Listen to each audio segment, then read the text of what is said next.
Hello everyone, आप सभी का स्वागत करता हूं आज की सेशन में। आज हम एसएससी जीडी परीक्षा 2025 मैथ्स प्रैक्टिस से डे 2 लेक्चर में प्रीवियस ईयर पेपर 20 फरवरी 2024 शिफ्ट 2 में पूछे गए मैथ्स के सभी सवालों का बेहतरीन एनालिसिस करने जा रहे हैं। आपको मजा आएगा। आप यदि चैनल पे नए हैं तो चैनल जरूर सब्सक्राइब कर लीजिएगा। चलिए स्टार्ट करते हैं आज का यह सेशन। देखिए, 5 संख्याओं का औसत 32 है। यदि एक संख्या हटा दी जाए तो औसत 28 हो जाता है। हटाई गई संख्या कितनी है पता करके बतानी है। तो हम कैसे पता करेंगे? सबसे पहले 5 संख्याओं का योग पता कर लेंगे। हटाने के बाद संख्या 4 रह जाएगा, तो अब हम 4 संख्याओं का योग पता कर लेंगे। आपस में अगर आपने माइनस कर दिया तो हटाई गई संख्या पता चल जाएगी। अगर हम कहें उन संख्याओं का योग पता करना है, कैसे करेंगे? उन संख्याओं का औसत पता होना चाहिए, गुणा कर देंगे संख्या से तो संख्याओं का योग पता चल जाएगा।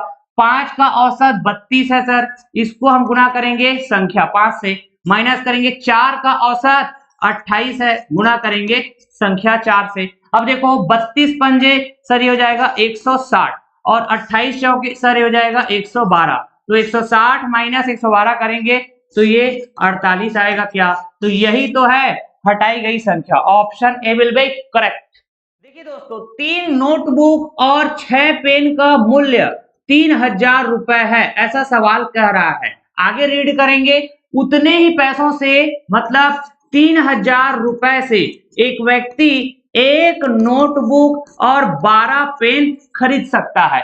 यदि राजू 15 पेन खरीदना चाहता है तो उसे कितना भुगतान करना होगा पता करके बतानी है। अगर हमने एक पेन का कीमत पता कर लिया तो 15 पेन का कीमत पता चल जाएगा। अगर मैंने कहा यहाँ पे भाई साहब मैं 3 का गुणा किया ये वाले इक्वेशन में, तो ये 3n हो जाएगा और ये 12 तिया 36 p हो जाएगा और ये हो जाएगा 3 तिया 9000। ठीक है क्या? मतलब इसका रोल खत्म। अब यहाँ पे आपको दो इक्वेशन दिखेगा, ये वाला और ये वाला।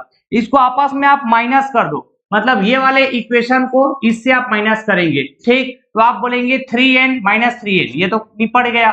36p माइनस 6p सर ये हो जाएगा 30p, हाँ कि ना? फिर लिखेंगे इक्वल टू, फिर 9000 में 3000 माइनस करेंगे, ये 6000 हो जाएगा, मतलब ये रुपए में आएगा। तो 30 एकम 30, 30 दूनी 60, ये है सर 200 रुपए। मतलब एक पेन की कीमत हमने 200 रुपए पता किया। हमको 15 पेन की कीमत पता करना है तो 15 गुना हो जाएगा, तो 15 दूनी 30, ये 3000 रुपए आ जाएगा। क्या? यही तो हमारा आंसर है। Option D will be correct. देखिए दोस्तों, यदि 72 बाइंडर 22 दिनों में 720 पुस्तकों को बांध सकते हैं तो 12 दिनों में 660 पुस्तकों को बांधने के लिए कितने बाइंडर की आवश्यकता होगी पता करके बतानी है। सवाल का पहला कंडीशन, बाइंडरों की संख्या 72, दिनों की संख्या 22, अच्छा काम की मात्रा तो 720 पुस्तकों को बांधना। ठीक, अगला कंडीशन बात करें सवाल में तो हमको बाइंडरों की संख्या पता करनी है। क्या? मैंने मान लिया x, अच्छा दिनों की संख्या दिया हुआ है 12, काम की मात्रा 660 पुस्तकों को बांधना। अगर हमने कहा कि ये दोनों कंडीशन को आपस में बराबर कर दो तो बात बन जाएगा।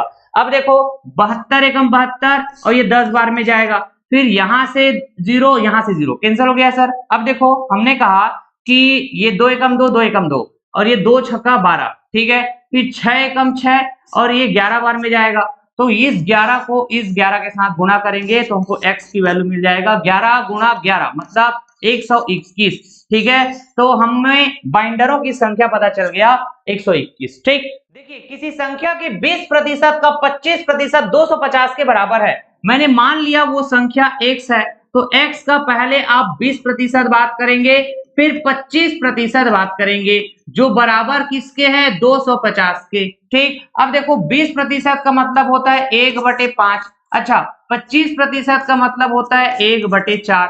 यहाँ पे है सर x का गुणा, अच्छा इधर है 250, तो 5 गुणा 4 ये 20 के बराबर हो जाएगा।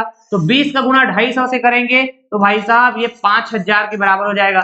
यही तो है वो संख्या x। ठीक है, फिर हमको पता करना है उस संख्या का 35% कितना है। तो हमारा संख्या पता चल गया है 5000, इसका 35% मतलब 35/100 का गुणा, 2 0 से 2 0 कैंसर, तो 50 का गुणा 35 से करेंगे, 5 एम 25, 5 या 15 2 17। ठीक है, मतलब ये 1750। यही तो है answer. Option D will be correct. देखिए, एक मेज का विक्रय मूल्य 6,875 रुपए है। यदि लाभ प्रतिशत 25% है तो मेज का क्रय मूल्य कितना है पता करके बताना है। मतलब हमको सीपी पता करना है क्या, जिसको हम 100% कह सकते हैं। सवाल के हिसाब से 100% की वैल्यू हमको पता करना है, ठीक है। अगर हमने कहा 25% का लाभ है तो 100% की वैल्यू को जरूर 125% की कीमत पर बेची गई होगी। तो ये हो गया एसपी, और 125% की जो वैल्यू है ना वो 6,875 रुपए ऐसा सवाल में दिया गया है। अगर यहां से हम 1% की वैल्यू पता कर ले तो काम बन जाएगा। हमने कहा 125 एकम 125, इधर 125 पंजे 625, 62 बचेगा, फिर से 625 हो जाएगा, 125 पंजे 625, मतलब 1% की वैल्यू यहाँ पे 55 रुपए आ रहा है क्या। हमको तो 100% की वैल्यू पता करना है, तो हम कहेंगे 100 के साथ 55 का गुणा करो तो ये हो जाएगा 5,500 रुपए। यही तो हमारा क्रय मूल्य है। Option A will be correct. देखिए, एक वस्तु का अंकित मूल्य उसके क्रय मूल्य से 60% अधिक है। अगर हमने कहा उस वस्तु का क्रय मूल्य जिसको हम सीपी कहते हैं, मान लो ये 100 रुपए के बराबर है, तो उस वस्तु का जो अंकित मूल्य होगा, मार्क्ड प्राइस के नाम से जाना जाता है, वो 60% अधिक है एसीपी से। मैंने कहा ये जरूर 160 रुपए रहा होगा, ठीक। यदि उस वस्तु पर 20% की छूट दी जाती है तो छूट हमेशा मार्क्ड प्राइस पर होता है, अंकित मूल्य पर होता है। तो 20% की छूट के साथ बेचेंगे जरूर, 80% की कीमत पर बेचेंगे क्या, लेकिन 80% किसका, ये मार्क्ड प्राइस का। तो कितना होगा ये 128 हो जाएगा क्या, मतलब 128 रुपए यही एसपी होगा, मतलब बेचने की कीमत, ठीक। अब देखो सवाल क्या कहता है, तो लाभ प्रतिशत कितना होगा पता करके बताइए। चाहे लाभ की बात हो चाहे हानि की बात हो, वो हमेशा सीपी पर देखने को मिलता है, ठीक। 100 रुपए के माल को 128 रुपए में बेचा, मतलब 28 रुपए ज्यादा में बेचा क्या, तो यहाँ पे हमको प्रॉफिट हुआ सर, लाभ हुआ। तो प्रतिशत लाभ कैलकुलेट करने के लिए अगर हम कहें तो लिखेंगे प्रॉफिट 28 रुपए। अच्छा, किस पर होगा, हमेशा सीपी पर, जो कि 100 है। अच्छा, यहाँ 100 का गुणा करेंगे, वैल्यू आएगा परसेंट में, 100 से 100 कैंसर, तो ये हो जाएगा 28। तो 28%, यही तो है हमारा आंसर, ठीक। देखिए, यदि 6 पेन का क्रय मूल्य 5 पेन के विक्रय मूल्य के समान है तो लाभ या हानि प्रतिशत ज्ञात करके बतानी है। हमने कहा 6 का सीपी, ठीक है, और साथ के साथ 5 का एसपी। सवाल कहता है ये दोनों आपस में बराबर है। देखो गणित में का मतलब होता है सर गुणा, तो हम लिखेंगे 6 गुणा सीपी, इधर लिखेंगे 5 गुणा एसपी। अब देखो हमने कहा एसपी डिवाइडेड बाई सीपी, फिर कहेंगे 6 बटे इधर 5। अब देखो ये क्या बता रहा है कि सीपी 5 यूनिट है, एसपी 6 यूनिट है, मतलब 5 यूनिट के माल को 6 यूनिट में बेचा गया, मतलब 1 यूनिट ज्यादा में बेचा गया, तो लाभ हुआ सर, प्रॉफिट हुआ। तो प्रतिशत लाभ बताएंगे, कितने का लाभ, 1 यूनिट का लाभ। लाभ हो चाहे हानि हो, हमेशा सीपी पर देखने को मिलेगा जो कि 5 यूनिट है। गुणा करेंगे 100, वैल्यू आएगा परसेंट में। आप कहेंगे 5 एकम 5, इधर 20 बार में जाएगा सर, तो 20%, यही तो है प्रतिशत लाभ। Option B will be correct.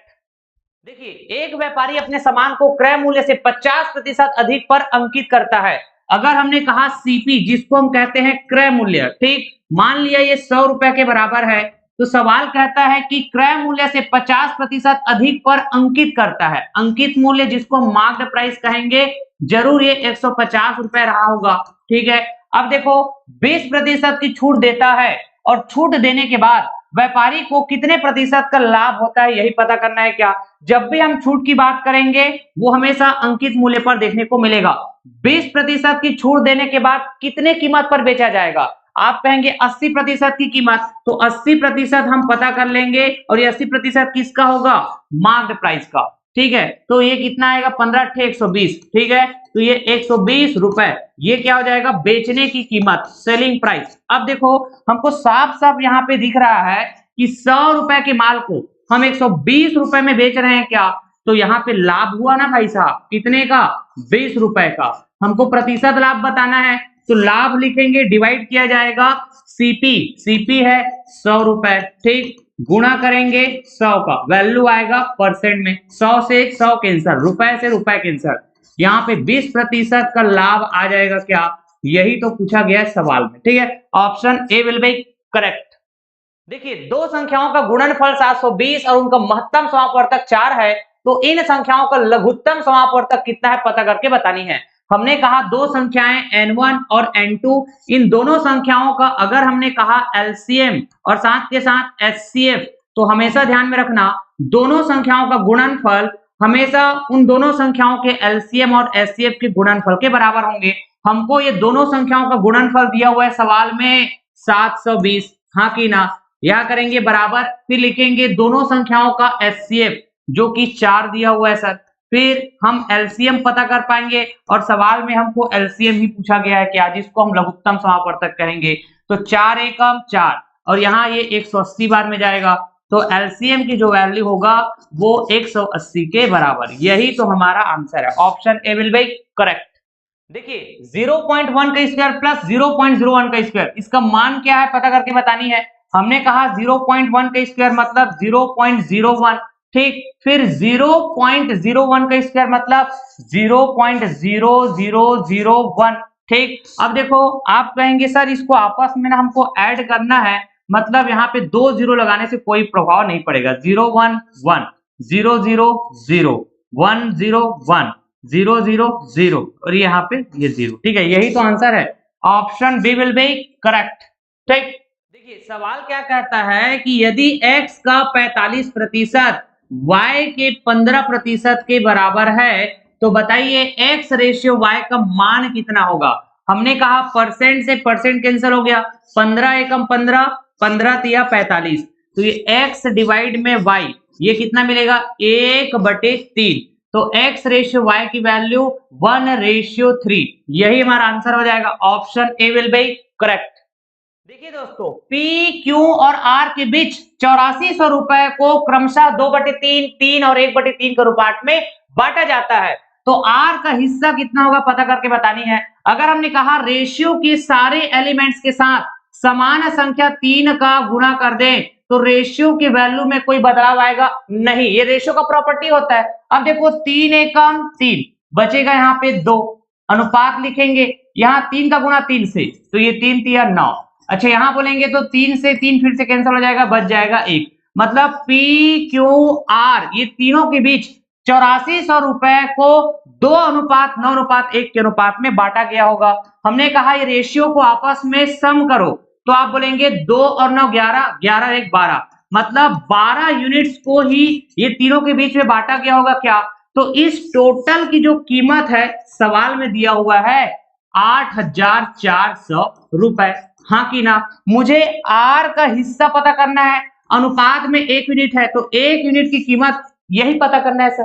हमने कहा कि 12 कम 12 और 12 सत्ते 84, मतलब क्या समझे कि 1 यूनिट की कीमत 700 रुपए, तो यही तो है R का हिस्सा, ठीक है क्या। Option D will be correct.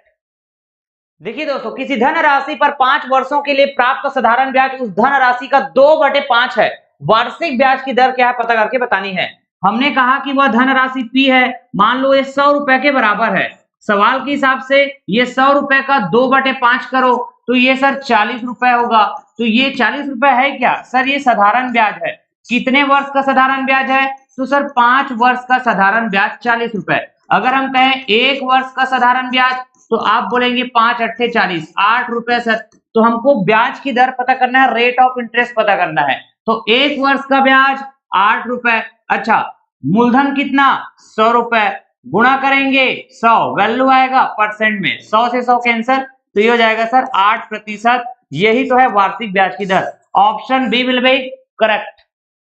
देखिए 9000 रुपए 80% की वार्षिक दर से चक्रवृद्धि ब्याज पर उधार दिए जाते हैं, 12 महीने का चक्रवृद्धि ब्याज कितना होगा पता करके बतानी है। अगर हमने कहा कि ब्याज की गणना अर्धवार्षिक रूप से संयोजित होता है सवाल के हिसाब से, तो 80% ये तो वार्षिक दर है ब्याज का, तो हमको half yearly rate of interest पता करना होगा, ब्याज की दर पता करना होगा। तो 80 का आधा कर देंगे 40%, ठीक है। तो 40% का मतलब फ्रैक्शन में क्या होता है, 2/5 होता है क्या। अब यहाँ पे 5 यूनिट में 2 यूनिट का ब्याज मिलेगा, इसका मतलब ये है तो क्या समझे 5 से 7 हो जा रहा है, ये रेशियो में इस तरह से बात किया जाएगा। अब देखो चक्रवृद्धि ब्याज 12 महीने में हमको कैलकुलेट करना है, कितना बार चक्रवृद्धि ब्याज मिलेगा 12 महीने में, हर 6 महीने में ब्याज मिलना है, तो 12 महीने में 2 बार ब्याज मिलेगा क्या, तो इस वजह से हम यहाँ पे 5 का स्क्वायर करेंगे और 7 का स्क्वायर करेंगे, तो ये 25 रेशियो 49 हो जाएगा। अब ये क्या बता रहा है आपको, 25 यूनिट है सर आपका मूलधन, और ये 49 यूनिट क्या बता रहा है, मिश्र धन को बता रहा है। दोनों का डिफरेंस करेंगे तो ये आपको ब्याज दे देगा, कितना यूनिट, 24 यूनिट। कौन सा ब्याज, चक्रवृद्धि ब्याज, जिसको हम कंपाउंड इंटरेस्ट के नाम से जानेंगे। तो सवाल के हिसाब से हमको 24 यूनिट की वैल्यू पता करनी है क्या। अब देखो अगर हमने कहा मूलधन 25 यूनिट है, इसका एक्चुअल वैल्यू सवाल में दिया हुआ है 9,000 रुपए, हमने कहा 25 से कम 25 और ये हो जाएगा 25 तिया 75, फिर कितना बचेगा 15, 25 का 150, तो ये 25 शून्य शून्य, एक यूनिट की वैल्यू 360 रुपए है सर। तो हमको 24 यूनिट की वैल्यू पता करनी है क्या, तो 360 के साथ 24 गुना कर देंगे, ये 1 0 आएगा, 24 छक्का 144 का 4 हासिल गया 14, 24 तिया 72, 72 और 14 कितना हो जाएगा 86, मतलब 8,640 रुपए, यही हमारा आंसर हो जाएगा। Option D will be correct. देखिए एक गोले की त्रिज्या में 50% की वृद्धि की जाती है, अगर हमने कहा 50%, इसका मतलब फ्रैक्शन में क्या होगा 1/2, 50% की वृद्धि, तो भाई साहब 2 यूनिट में 1 यूनिट की वृद्धि, यही हुआ। अगर हम कहें कि गोले की त्रिज्या R1 की वैल्यू अगर पहले 2 यूनिट रहा होगा, तो बाद में गोले की त्रिज्या R2 की वैल्यू 1 यूनिट बढ़ गया होगा, 3 यूनिट हो गया होगा, 2 से 3, ये हो गया त्रिज्या का अनुपात, पहले कंडीशन में बाद वाले कंडीशन में। अब देखो अगर हम कहें गोले का आयतन, तो इसके लिए भी हम 2 कंडीशन बात करेंगे, ठीक है, एक तो पहले क्या था आयतन और बाद में क्या हो गया, ठीक है, क्योंकि त्रिज्या बदलेगी तो गोले का आयतन भी बदलेगा। तो सवाल कहता है गोले के आयतन में कितने प्रतिशत की वृद्धि होगी पता करके बतानी है। तो हम यहाँ पे रेशियो पता कर लेते हैं आयतन का, पहले से बाद, ठीक है। अगर हमने कहा पहले गोले का आयतन, तो 4/3 पाई R1 का क्यूब, रेशियो लिखेंगे 4/3 पाई R2 का क्यूब, ये बाद वाला हो गया, 4/3 पाई 4/3 पाई कैंसिल हुआ, R1 का क्यूब रेशियो R2 का क्यूब, यही है। अच्छा R1 की वैल्यू अनुपात में 2 यूनिट, R2 की वैल्यू अनुपात में 3 यूनिट, तो ये R1 की जगह 2 रखेंगे तो 2 का क्यूब 8 हो जाएगा, R2 की जगह 3 रखेंगे तो 3 का क्यूब 27 हो जाएगा।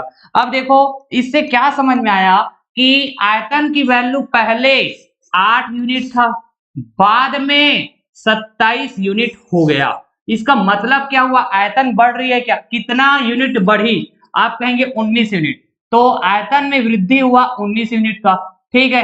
किसमें होगा वृद्धि, प्रारंभिक मान 8 है, ठीक, गुना करेंगे 100, वैल्यू आएगा भाई साहब परसेंट में, तो इसको सॉल्व करिए तो आप कहेंगे सर 100/8 का मतलब होता है 12.5। अब देखो यहाँ पे ये 19 है, फिर प्रतिशत में वैल्यू आ जाएगा, 19 पंचे 95 का 5 हासिल गया 9, 19 दूनी 38, 38 और 9 47 हो जाएगा, 7 हासिल गया 4, 19 से कम 19, 19 और 4 23, ठीक है, तो ये दशमलव लग जाएगा और इधर प्रतिशत, तो 237.5%, option B will be correct. देखिए 70 सेंटीमीटर आधार की त्रिज्या और 14 सेंटीमीटर ऊंचाई वाले बेलन का वक्र पृष्ठीय क्षेत्रफल कितना होगा पता करके बतानी है, जिसको हम कहते हैं curved surface area of the cylinder. तो देखो कर्व्ड सरफेस एरिया अगर हम कहें किसी भी सिलेंडर का, तो वो 2 पाई आर एच होता है सर। अगर हमने कहा ये 2 गुणा करेंगे 22/7, फिर गुणा करेंगे ये त्रिज्या कितनी 70 सेंटीमीटर, अच्छा ऊंचाई कितनी है, तो आप कहेंगे सर ये 14 सेंटीमीटर, तो जो कट रहा है उसको काटो, 7 एकम 7, 7 दहम 70, फिर बोलेंगे 22 दूनी 44 और 44 दहम 440, इसका गुणा करेंगे 14 से, तो 14 चौके 56 का 6 हासिल गया 5, 14 चौके 56, 56 और 5 61, और यहाँ पे एक 0 है, तो 6160 सेंटीमीटर स्क्वायर, यही तो है हमारा curved surface area. Option C will be correct. 32 से पहले की सभी अभाज्य संख्याओं का औसत कितना है पता करके बतानी है। What is the average of all the prime numbers before 32। अगर हम कहें प्राइम नंबर शुरू कहां से होंगे 2 से, तो 2 के बाद 3, फिर लिखेंगे 5, फिर लिखेंगे 7, 7 के बाद 11, 11 के बाद 13, 13 के बाद 17, 17 के बाद 19, 19 के बाद लिखेंगे सर 23, 23 के बाद 29, फिर लिखेंगे 31। तो 32 से पहले कितने ही प्राइम नंबर होंगे? अच्छा कितने हैं सर? काउंट कर लो, 1 2, फिर उसके बाद 3, फिर 4, फिर 5 6 7 8 9 10 और ये 11। इस तरह से टोटल 11 प्राइम नंबर्स है 32 से पहले। ठीक है क्या? तो इसका हमको एवरेज पता करना है, मतलब हम सभी को ऐड कर देंगे, सभी प्राइम नंबर्स को आप ऐड कर देंगे आपस में। ठीक है, फिर इसको 11 से डिवाइड कर देंगे। तो मैं आपको बताना चाहूंगा कि प्रथम, मतलब शुरू करेंगे 2 से, प्रथम 10 प्राइम नंबर का जो सम होता है, योग होता है, वो 129 के बराबर होता है। कैसे याद रखेंगे? 10वें नंबर में प्राइम नंबर 29 है क्या, तो 2 से लेके 29 तक योग होगा 129। ठीक है, प्रथम 10 प्राइम नंबर्स का योग 129। तो यहाँ पे 11वें नंबर में और है सर 31, ये दोनों को जोड़ देंगे तो 160 आ जाएगा। तो 160 को डिवाइड करेंगे 11 से, तो ये 14.54, यही मिलेगा। Option C will be correct. देखिए 384 मीटर लंबी एक रेलगाड़ी एक बिजली के खंभे को 12 सेकंड में पार करती है। ऐसे सिचुएशन में चली गई दूरी ट्रेन की लंबाई के बराबर, लिया गया समय यहाँ पे 12 सेकंड है। हमको उस रेलगाड़ी का स्पीड पता चल जाएगा, 12 कम 12, 12 तिया 36, 12 दूनी 24, मतलब रेलगाड़ी का स्पीड 32 मीटर प्रति सेकंड। हाँ कि ना? अब देखो, विपरीत दिशा में यात्रा कर रही समान लंबाई की दूसरी रेलगाड़ी को 12 सेकंड में पार कर लेती है। तो ये हुआ सवाल का पहला कंडीशन। अगर हम कहें सवाल का दूसरा कंडीशन, तो 2 रेलगाड़ियां हैं, है ना, दोनों रेलगाड़ियां विपरीत दिशा में आ रहे हैं, तो एक दूसरे को पार करने में ये भी 12 सेकंड का समय ले रहे हैं। ठीक है, अगर मैं कहा कि ये है सर पहली रेलगाड़ी का स्पीड, जिसको मैंने S1 कहा, जिसकी वैल्यू हमने पता कर लिया है 32 मीटर प्रति सेकंड, तो दूसरी रेलगाड़ी की स्पीड S2 हो जाएगा। हाँ कि ना? अच्छा, रेलगाड़ी की जो लंबाई है, अगर पहली रेलगाड़ी की लंबाई 384 मीटर है, तो दूसरी रेलगाड़ी की जो लंबाई है ये भी 384 मीटर। तो दूसरी रेलगाड़ी की चाल कितनी है पता करके बतानी है। तो इस सिचुएशन में रिलेटिव स्पीड का कॉन्सेप्ट पिक्चर में आएगा। अगर हम कहें चली गई दूरी, ऐसे सिचुएशन में दोनों ट्रेन की लंबाई की जोड़ के बराबर, तो ये कितना हो जाएगा? 300 और 300 600, 80 80 160, कितना हो जाएगा? 760, और 4 और 4 8, 768 हो जाएगा, 768। ये चली गई दूरी हुआ, बराबर लिखेंगे स्पीड गुना टाइम। तो स्पीड क्या होगा? दोनों की स्पीड का जोड़, रिलेटिव स्पीड। हाँ कि ना? मतलब 32 प्लस ये S2। ठीक है, गुणा करेंगे, लिया गया समय 12 सेकेंड। अच्छा, तो यहां से S2 की वैल्यू नहीं पता चल जाएगा। आप कहेंगे सर 12 कम 12, इधर आओ, 12 छक्का 72, कितना बचेगा? 4, 12 चौके 48। ठीक, तो यहाँ पे S2 प्लस 32 बराबर इधर क्या मिला है? 64।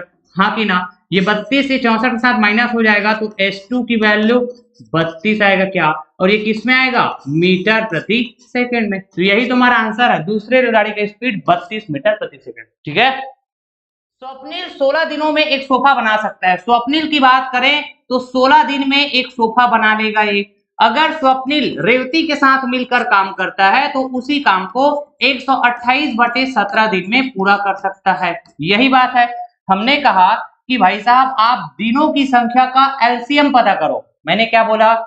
ये 16 दिन है और साथ के साथ 128/17 दिन, इसका आप पता करो एलसीएम। तो एलसीएम कैसे पता किया जाएगा?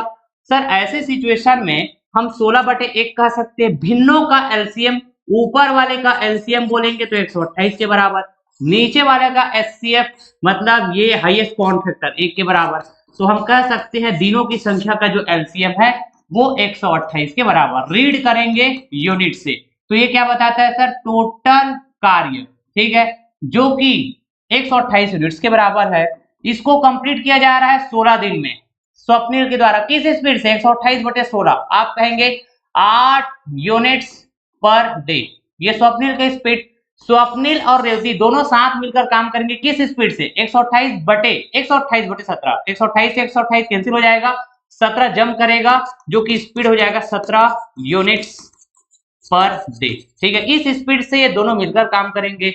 हमने कहा कि 17 माइनस करो 8 तो क्या मिलेगा 9। तो 9 की स्पीड से काम कर रहे होंगे रेवती, तभी तो स्वप्निल 8 की स्पीड से करेंगे, 8 9 17। ठीक है, तो हमने पता किया रेवती किस स्पीड से काम करेंगे 9 यूनिट्स पर डे। ठीक है, टोटल काम कितना है आप कहेंगे 128, ये यूनिट्स में है। अच्छा, इसको कौन कंप्लीट करेंगे अकेले रेवती, तो रेवती किस स्पीड से काम कर रहे हैं 9 यूनिट्स पर डे, यही कहेंगे। तो यूनिट से यूनिट कैंसिल हो जाएगा और डे ऊपर जाके जंप करेगा, मतलब 128/9 डी। ठीक है, यही तो आंसर है, option D will be correct यार। ठीक ठीक है, तो ये रहा SSC GD previous year paper 20 फरवरी 2024 शिफ्ट 2 में पूछे गए मैथ्स के सभी सवालों का बेहतरीन एनालिसिस। आशा करता हूं कि आप सभी ने एंजॉय किया होगा यह सेशन। बिल्कुल आप अपने फ्रेंड सर्कल में शेयर करिएगा। चलिए फिर, thank you so much all of you.